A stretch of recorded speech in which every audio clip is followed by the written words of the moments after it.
এখনকার সমাজে একটা ছেলের মা আর একটা মেয়ের মায়ের পার্থক্য কি জানেন?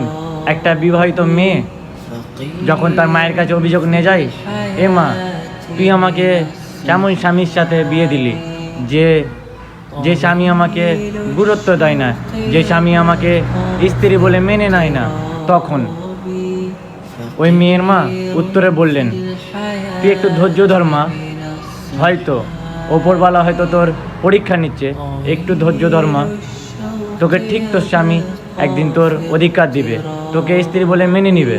একটা বিবাহিত ছেলে যখন তার মায়ের কাছে অভিযোগ করে, মাকে বলে, এ মা, তুই আমাকে কেমন বউ এনে দিলি, যে আমার কথা শুনে না, সে আমাকে গুরুত্ব দেয় না। তখন ওই ছেলের মা উত্তরে বলেন, এক বাবা, তুই একটা কাজ কর, তুই ওকে ছেড়ে দে, তোকে তার থেকে একটা মেয়ে ভালো এনে দিব, তুই ওকে ডিভোর্স দে দে। বাস এইটুকুই ছিল একটা ছেলের মা আর একটা মেয়ের মায়ের পার্থক্য কি। একদিকে চাইলো ধৈর্য ধরতে, আর অন্যদিকে চাইলো সংসারটাকে নষ্ট করে দিতে। বাস এইটুকুই। আশা করি সবাই বুঝতে পেরেছো। ধন্যবাদ।